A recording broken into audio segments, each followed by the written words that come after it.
Hi to all, this is Akshita. I am teaching class 10 Physical Science, Chapter 1 Heat, Activity 4. Previous video lo manam Activity 3 daaka telusukunnam. Activity 4. Take water in a container and heat it to 60 degrees centigrade. Take a cylindrical transparent glass jar and fill half of it with this hot water. Very gently pour coconut oil over the surface of the water. Take care that the water and oil do not mix. Put a lid with 2 holes on the top of the glass jar. Take 2 thermometers and insert them through the holes of the lid in such a way that the bulb of one thermometer lies only inside the water and other lies only inside the coconut oil as shown in figure. సరే, ఇప్పుడు ఒక కంటైనర్లో water తీసుకొని heat చేయాలి. 60 degree Celsius వరకు heat చేయాలి. ఆ వాటర్ని ఒక ట్రాన్స్పరెంట్ సిలిండ్రికల్ గ్లాస్ జార్ తీసుకొని అందులోకి సగం వాటర్ వేయాలన్నమాట. వేసాక ఇప్పుడు చాలా మెల్లగా స్లోగా కోకోనట్ ఆయిల్ని వేయాలి. దేనిపైన? ఈ వాటర్ సర్ఫేస్ మీద మెల్లగా కోకోనట్ ఆయిల్ని వేయాలి. మనం జాగ్రత్త తీసుకోవాలి ఖచ్చితంగా. ఏంటి అంటే వాటర్ ఆయిల్ వచ్చేసి మిక్స్ అవ్వకూడదు. ఇప్పుడు ఒక లిడ్ తీసుకోవాలి. ఆ లిడ్కు 2 హోల్స్ ఉండాలన్నమాట. దాన్ని క్లోజ్ చేసి 2 థర్మోమీటర్స్ని తీసుకొని ఒకటేమో వాటర్ లోపలికి డిప్ అయ్యేలా, థర్మోమీటర్ యొక్క బల్బ్ ఉంటుంది కదా, అది వాటర్ లోపలికి డిప్ అయ్యేలా ఒకటి డిప్ చేయాలి. అండ్ ఇంకొక థర్మోమీటర్ వచ్చేసి కేవలం ఆయిల్లో మాత్రమే డిప్ అయ్యేలా థర్మోమీటర్ని పెట్టాల్సి ఉంటుంది. ఇక్కడ ఫిగర్లో చూసినట్టయితే మనం క్లారిటీగా చూస్తున్నాం చూడండి. అంటే ఒక థర్మోమీటర్ ఏమో వాటర్ లోపల వరకు డిప్ అయింది, ఇంకొక థర్మోమీటర్ ఏమో కేవలం ఆయిల్ వరకు మాత్రమే డిప్ అయింది. ఈ విధంగా మనం ఈ యాక్టివిటీని చేయాలి. Now observe the readings of the 2 thermometers. The reading of the thermometer kept in water decreases, while at the same time the reading of the thermometer kept in oil increases. ఇప్పుడు మనం ఆ thermometers యొక్క రీడింగ్స్ని observe చేయాలన్నమాట. అంటే ఇక్కడ వాటర్లో పెట్టినటువంటి thermometer యొక్క రీడింగ్ ఎలా ఉంటుంది? డిక్రీజ్, తక్కువగా ఉంటుంది. అదే సమయంలో పెట్టినటువంటి థర్మోమీటర్ యొక్క ఆయిల్లో ఉన్నటువంటి థర్మోమీటర్ యొక్క రీడింగ్ ఎలా ఉంటుంది? ఇంక్రీజ్ అయి ఉంటుంది. Why does this happen? ఎందుకు ఇలా జరుగుతుంది? హాట్ వాటర్ కదా మనం తీసుకునింది, దాని యొక్క టెంపరేచర్ ఎక్కువ ఉండాలి. కానీ ఇక్కడ ఆయిల్కి ఎందుకు టెంపరేచర్ అంటే థర్మోమీటర్ యొక్క రీడింగ్స్ ఎందుకు ఇంక్రీజ్ అయ్యాయి? సరే తెలుసుకుందాం. Because the average kinetic energy of the molecules of oil increases while the average kinetic energy of the molecules of water decreases. In other words, the temperature of oil increases while the temperature of water decreases. అంటే ఇక్కడ oil molecules వాటికి ఉన్నటువంటి kinetic energy ఎక్కువగా ఉందని, కానీ water molecules kinetic energy చాలా తక్కువ ఉందని అర్థం. దీన్ని ఇంకొక రూపంలో చెప్పుకోవాలంటే ఆయిల్ టెంపరేచర్ ఇంక్రీజ్ అయినట్టు, వాటర్ టెంపరేచర్ డిక్రీజ్ అయినట్టు. Can you say that the water loses energy? అంటే దీన్ని బట్టి హాట్ వాటర్ ఉంది, కానీ టెంపరేచర్ దేనికి వెళ్ళింది? ఆయిల్కి ఉంది. అంటే ఇక్కడ వాటరు తన యొక్క ఎనర్జీని లాస్ చేసుకున్నట్టేనా? Yes. From the above discussion it is clear that water loses energy while oil gains energy because of the temperature difference between the water and oil. Thus, some heat energy flows from water to oil. This means that kinetic energy of the molecules of water decreases while the kinetic energy of the molecules of oil increases. మనకు చాలా క్లియర్గా తెలుస్తుంది ఏంటి? ఇక్కడ water తన యొక్క ఎనర్జీని loss చేసుకునింది, oil ఏమో ఎనర్జీని గెయిన్ చేసుకునింది. అంటే వీటి మధ్య, వాటర్కు ఆయిల్కి మధ్య ఉన్నటువంటి టెంపరేచర్ డిఫరెన్స్ ఖచ్చితంగా ఉంది కాబట్టి. సో ఇక్కడ హీట్ ఎనర్జీ ఎక్కడి నుంచి ఎక్కడికి ఫ్లో అవుతుంది? వాటర్ నుంచి ఆయిల్కు ఫ్లో అవుతుంది. దీన్ని బట్టి ఏం చెప్పుకోవచ్చు? వాటర్ మాలిక్యూల్స్ యొక్క కైనటిక్ ఎనర్జీ డిక్రీజ్గా ఉన్నట్టు కంపేర్ చేసుకున్నట్టయితే, దేనికి కంపేర్ చేసుకున్నట్టయితే ఆయిల్ మాలిక్యూల్స్ యొక్క కైనటిక్ ఎనర్జీ ఇంక్రీజ్ అయినట్టు. Can you now differentiate between heat and temperature based on the discussion we made of the above activities? దీన్ని బట్టి మనం హీట్కు టెంపరేచర్కు డిఫరెన్షియేట్ చేయొచ్చా? పైన 2 యాక్టివిటీస్ చేసాం కదా. With activities 2, 3 and 4 we can differentiate heat and temperature as follows.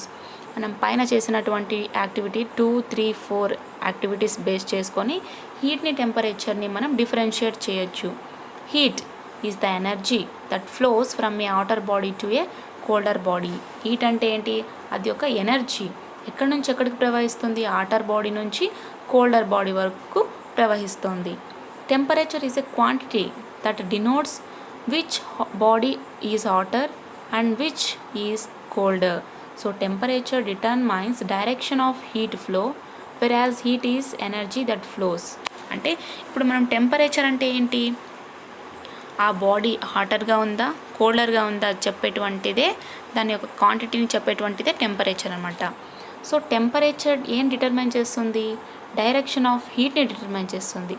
మరి heat ఏం డిటర్మైన్ చేస్తుంది? ఎనర్జీ ఫ్లో అయ్యేదాన్ని డిటర్మైన్ చేస్తుంది. ఇది మనకు హీట్కు టెంపరేచర్కు డిఫరెన్షియేట్ అనమాట. Specific heat. ఇప్పుడు స్పెసిఫిక్ హీట్ గురించి తెలుసుకుందాం. Take a large jar with water and heat it up to 80 degrees centigrade. Take 2 identical boiling test tubes with single holed corks. One of them is filled with 50 gram of water and the other with 50 gram of oil, both at room temperature. Insert 2 thermometers through the holes of the corks, one each into 2 test tubes. Now clamp them to a retort stand and place them in a jar of hot water. సరే, ఇప్పుడు ఒక పెద్ద large jar తీసుకొని, అంటే ఒక పెద్ద jar తీసుకొని దాన్ని వాటర్తో ఫిల్ చేయాలి. ఫిల్ చేసి 80 degrees Celsius వరకు హీట్ చేయాలి. ఇప్పుడు 2 ఐడెంటికల్ బాయిలింగ్ టెస్ట్ ట్యూబ్స్ని తీసుకొని సింగిల్ హోల్డెడ్ కార్క్, అంటే దాని యొక్క కార్క్ ఏముండాలి? సింగిల్ హోల్డ్ ఉండాలి, కేవలం ఒక హోల్ మాత్రమే ఉండాలి. ఒక టెస్ట్ ట్యూబ్లో 50 grams ఆఫ్ వాటర్ని ఫిలప్ చేయాలి, ఇంకొక టెస్ట్ ట్యూబ్లో 50 grams ఆఫ్ ఆయిల్ని ఫిలప్ చేయాలి. అవి రెండు కూడా సేమ్ రూమ్ టెంపరేచర్లో ఉండేలా చూసుకోవాలి. ఇప్పుడు కార్స్కున్నటువంటి హోల్స్ ద్వారా 2 థర్మోమీటర్స్ని ఒకదానికొకటి ఇన్సర్ట్ చేయాలి. ఇన్సర్ట్ చేసి ఆ రెండు టెస్ట్ ట్యూబ్ని లోపల పెట్టాలి. ఎప్పుడు? ఈ జార్ లోపలికి పెట్టాలి. హాట్ వాటర్ తీసుకున్నటువంటి జార్ లోపలికి పెట్టాలన్నమాట. Observe the readings of thermometers every 3 minutes. ఇప్పుడు ప్రతి 3 minutesకు థర్మోమీటర్లో రీడింగ్స్ని అబ్జర్వ్ చేయాలి. Note the readings in your notebook. ఆ రీడింగ్స్ని మన నోట్బుక్లో రాసుకోవాలి. In which test tube does the temperature rise quickly. ఏ టెస్ట్ ట్యూబ్లో టెంపరేచర్ త్వరగా రైజ్ అవుతుందంటే ఆబ్వియస్లీగా మనం వాటర్ అనే చెప్పుకోవచ్చు. రీజన్ ఏంటో తెలుసుకుందాం. ఇంకా వాటర్ అని చెప్పుకోవచ్చు, కానీ ఇక్కడ మనం ఆయిల్ని కూడా సేమ్ రూమ్ టెంపరేచర్లో తీసుకున్నాం. అలాగే అందిస్తున్నటువంటి ఆ హాట్ వాటర్ యొక్క టెంపరేచర్ కూడా సేమ్ ఉంది, కాబట్టి ఇక్కడ రెండు కూడా సేమ్గానే టెంపరేచర్ని చూపిస్తాయి. నిజమా కదా తెలుసుకుందాం. Are the amounts of heat given to the water and oil same? How can you assume this? ఇప్పుడు మనం అందిస్తున్నటువంటి హీట్, హాట్ వాటర్ నుంచి హీట్ సప్లై అవుతుంది కదా, ఈ వాటర్కు ఆయిల్కు సేమ్ క్వాంటిటీలో వెళ్తుందా? ఎస్, ఆబ్వియస్లీ మనం తీసుకున్నటువంటి ఈ 80 degrees వాటర్ని అందులో వేసాం. 80 degreesలో బాయిల్ చేసినటువంటి వాటర్ని ఒక జార్లో వేసాం కాబట్టి ఈక్వల్ క్వాంటిటీలో హీట్ అనేది పాస్ అవుతూ ఉంటుంది, ట్రాన్స్ఫర్ జరుగుతూ ఉంటుంది. We believe that the same amount of heat is applied to water and oil because they are kept in the jar of hot water for the same interval of time. మనకు తెలుసు, మనం హీట్ని same అమౌంట్లో supply చేస్తున్నాం. దేనికి? వాటర్కు, ఆయిల్కు. ఎందుకంటే మనం hot water జార్లో పెట్టాం కాబట్టి అది కూడా ఎంతసేపు? ఈక్వల్ టైం, అంటే సేమ్ ఇంటర్వెల్ ఆఫ్ టైంలో పెట్టాం. We observe that the rate of rise in temperature of the oil is higher than the rise of temperature of the water. ఇప్పుడు మనం ఏం అబ్జర్వ్ చేస్తామంటే టెంపరేచర్, దేని యొక్క టెంపరేచర్? ఆయిల్ యొక్క టెంపరేచరు ఎక్కువగా ఉంటుందంట. దేనికంటే పోల్చుకుంటే వాటర్ యొక్క టెంపరేచర్ని చూసుకున్నట్టయితే. సో ఇక్కడ దేనికి ఎక్కువ టెంపరేచర్ ఉంది? ఆయిల్కి ఎక్కువ టెంపరేచర్ ఉంది. Why does this happen? ఎందుకు? నేను కూడా మీలాగే భ్రమపడ్డాను కదా. ఇప్పుడు వాటర్కు, ఆయిల్కు సేమ్ క్వాంటిటీలో హీట్ని సప్లై చేసాం, అలాగే సేమ్ ఇంటర్వెల్ ఆఫ్ టైంని మెయింటైన్ చేసాం. కానీ ఆయిల్కి మాత్రమే ఎందుకు టెంపరేచర్ రైజ్ అయింది వాటర్తో పోల్చుకున్నట్టయితే? we conclude that the rate of rise in temperature depends on the nature of the substance. అంటే ఇప్పుడు టెంపరేచర్ రైజ్ అవ్వాలంటే దేని మీద డిపెండ్ అయి ఉంటుంది? ఆ సబ్స్టెన్స్ యొక్క నేచర్ మీద డిపెండ్ అయి ఉంటుంది. మనం వాటర్ యొక్క నేచర్ ఏంటి, ఆయిల్ యొక్క నేచర్ ఏంటో చూద్దాం.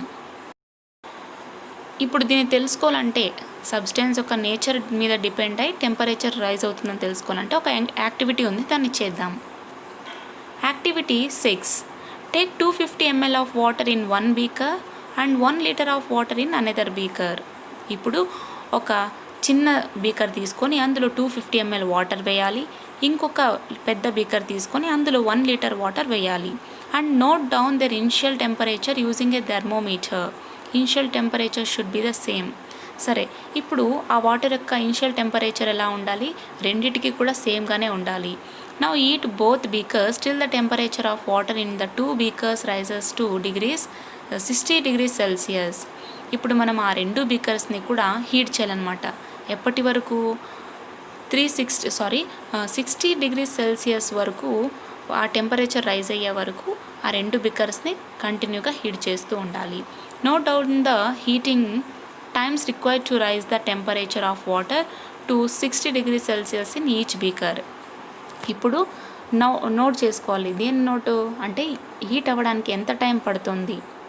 60 degrees Celsius టెంపరేచర్ రావడానికి హీట్ అవుతున్నటువంటి టైమింగ్ ఎంత తీసుకుంటుంది? ప్రతి ఒక్క బీకర్కు కూడా డిఫరెంట్గా రాయాలి. Which beaker needed more time? ఏ బీకర్కు 60 degrees Celsius రీచ్ కావాలంటే దాని యొక్క టెంపరేచర్ని ఇంక్రీజ్ చేసుకోవాలంటే ఏ బీకర్కు ఎక్కువ టైం కావాలి? లార్జ్ బీకర్కు మాత్రమే ఎక్కువ టైం కావాలి.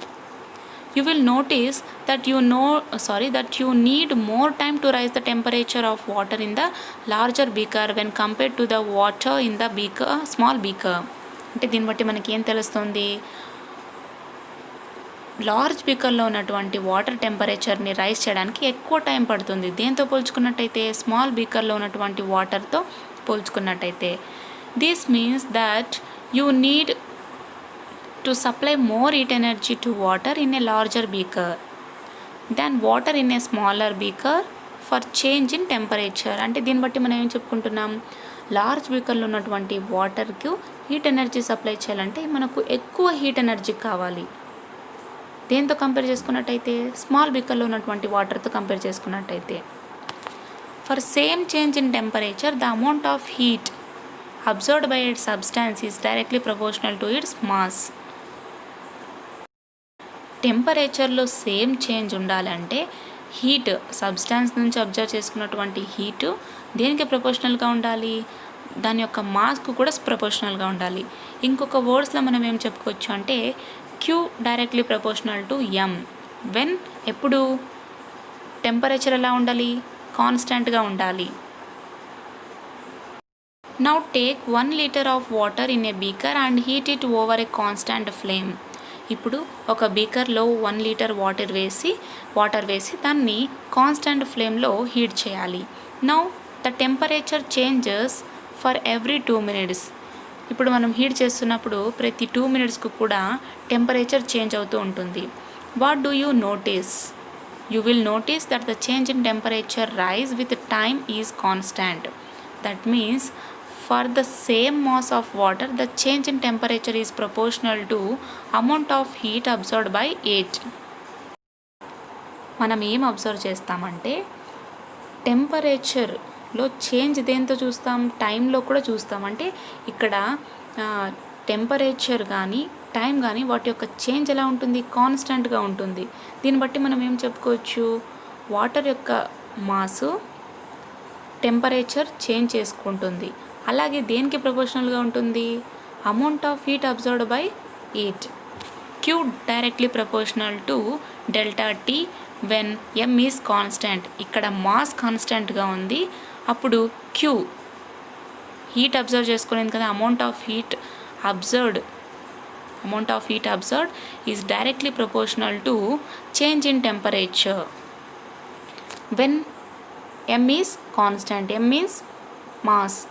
From equation 1 and 2 we get Q directly proportional to M delta T. Q equals to M S delta, where S is a constant for a given substance. This constant is called specific heat of the substance. సరే, ఇప్పుడు అర్థమైంది కదా. ఇక్కడ yes అంటే ఏంటి? Constant అనమాట. దేని యొక్క కాన్స్టాంట్? సబ్స్టెన్స్ యొక్క కాన్స్టాంట్. ఈ కాన్స్టాంట్నే మనం సబ్స్టెన్స్ యొక్క స్పెసిఫిక్ హీట్ అని అంటున్నాం. ఫర్ ఎగ్జాంపుల్, ఇప్పుడు మనకు ఎస్ తెలుసుకోవాలంటే ఈ ఫార్ములా ఏంటి? Q equals to S M delta T అని మనకు తెలుసు. సో మనకి ఇప్పుడు ఎస్ తెలుసుకోవాలంటే స్పెసిఫిక్ హీట్ తెలుసుకోవాలి. స్పెసిఫిక్ హీట్ తెలుసుకోవాలంటే S equals to Q by M delta T. ఇది స్పెసిఫిక్ హీట్ అనమాట.